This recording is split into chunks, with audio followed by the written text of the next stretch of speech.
You keep telling yourself to stay calm, but in the moment, it feels impossible, and then the guilt comes. In today's episode, I want to walk you through why that keeps happening and what actually needs to shift first.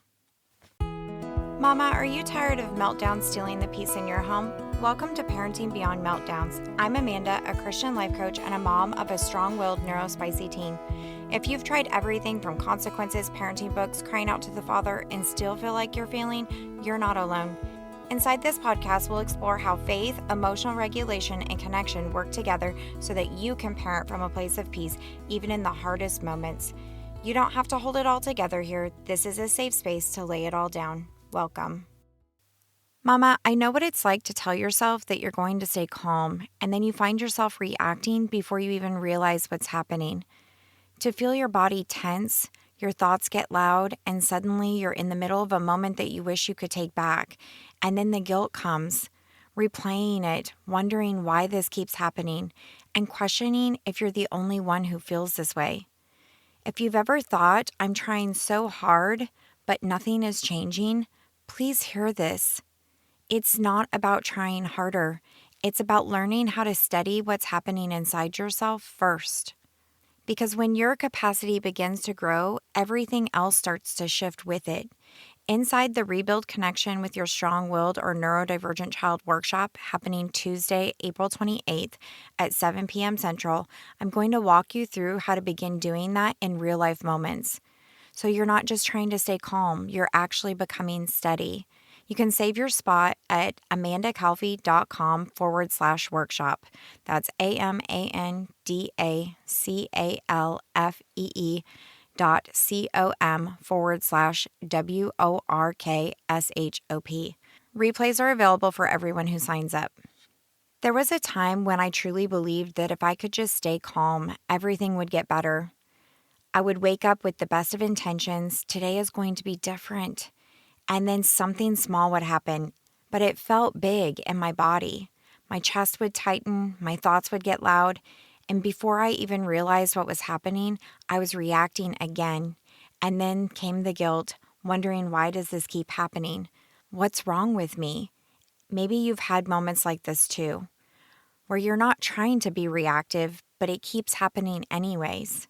And if that's you, I want you to hear this. You are not failing. There's actually a reason this keeps happening.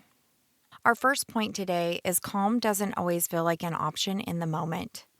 Most of us have been taught that staying calm is a choice, that if we just try harder, we can respond better. But what I've learned in both my own journey and walking alongside other mamas is that calm is not always something you can force in the moment. Because when your body feels unsafe, it reacts before your mind has time to catch up. So it's not that you don't want to do it, it's that your nervous system is already activated. Point number 2, you can't regulate what you don't notice. This is where everything begins to shift. Before you can respond differently, you have to become aware of what's happening inside of you, not just your child's behavior, but your body, your thoughts, and your emotions. Because awareness creates space. And space is what allows you to choose something different. Point number 3, this is why you keep ending up back in survival mode. If you've ever felt like you take one step forward and then end right back where you started, it's not because you're doing it wrong. It's because you've been trying to change your child's behavior without first learning how to study what's happening inside of you. And without that foundation, everything keeps feeling reactive. So my challenge to you this week, instead of trying to stay calm the next time things start to escalate, I want you to try something simple. Just pause for a moment and ask yourself, what's happening inside of me right now? Not your child, you. Notice your body. Notice your thoughts. Notice what you're feeling. You don't have to fix it. I just want you to notice it. Because that moment of awareness is where everything begins to shift. And if you're hearing this and thinking, okay, but how do I actually do this in the moment? That's exactly what we're going to be walking through inside my workshop.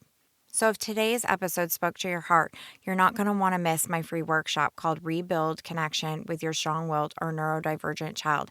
If you've been feeling stuck in those reactive cycles, this is where we begin to shift that. You can save your seat at amandacalfee.com/workshop, and you will also find the link in today's show notes. And remember, if you want the replay, you need to sign up for the workshop at amandacalfee.com/workshop. Hey, sweet mama, I hope you loved today's episode. Can you do me a favor? If this episode spoke to your heart, would you take 30 seconds and share it with a mama in your life who needs to know they are not alone?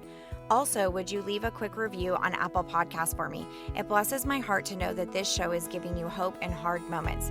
All right, I'm off to grab some protein because love and grace flows easier when you're not just running on fumes and coffee. I'll meet you back here next week for another honest and hope-filled conversation. In the meantime, mama, stay rooted in faith and anchored in love.